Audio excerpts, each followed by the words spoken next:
Football isn't just about goals. Sometimes there are legendary moments that make you feel like you're in a cinematic world. And that's what. Have you ever been there? Sat in a stadium or glued to your screen at home? The noise is deafening. The tension is almost unbearable. It's more than just a game, it's everything. Then, in a split second, something happens. The world seems to slow down. The roar of the crowd fades into a hum. A single player is caught in a spotlight, a halo from the heavens. Football stops being a sport. It becomes pure cinema, a script no one could write, a scene so perfect you have to rub your eyes. These are the moments we live for. Let's travel back to 1986, the World Cup quarterfinal, Argentina versus England. At the center of it all, Diego Maradona, a genius, flawed or not. The first halo moment, controversy.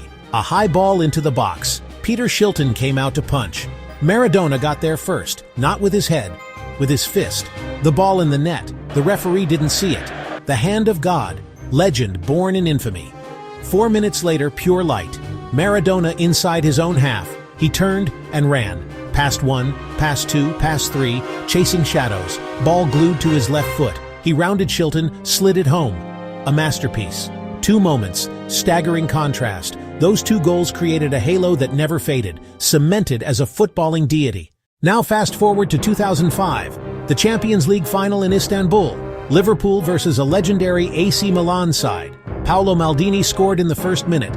Hernan Crespo, goal 1. Hernan Crespo, goal 2, 3-0. It was over.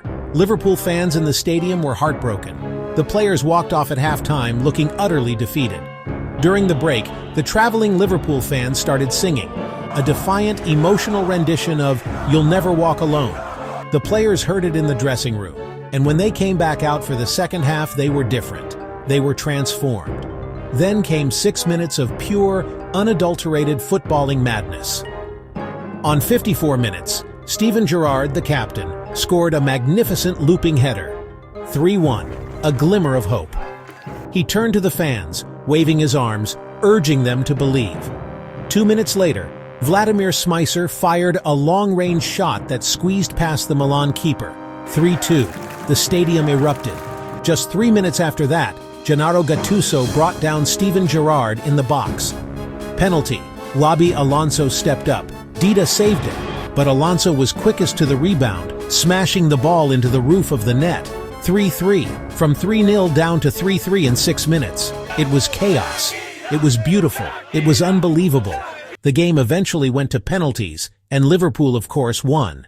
Some halo moments are about team spirit. Others are about pure individual genius that borders on the absurd. Step forward, Zlatan Ibrahimovic. It was a friendly match in 2012, Sweden versus England. England were leading 2-1 late in the game. Zlatan had already scored twice, but he wasn't done. He scored a free kick to make it 3-2. A long ball was punted forward. England keeper Joe Hart came rushing out to head it clear, but his header was weak and went straight up in the air. Most players wouldn't even think about it. Zlatan was a good 30 yards from goal, with his back to it. He stopped, judged the flight of the ball, and then launched himself into the air. An audacious, acrobatic, physics-defying overhead bicycle kick. The ball soared through the night sky in a perfect arc, before nestling into the back of the net. Time stood still. Then, an explosion of noise. Even the England fans were on their feet, applauding. It was pure Zlatan. It wasn't just a goal, it was a work of art.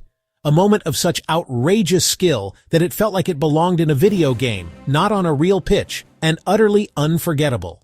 So there you have it.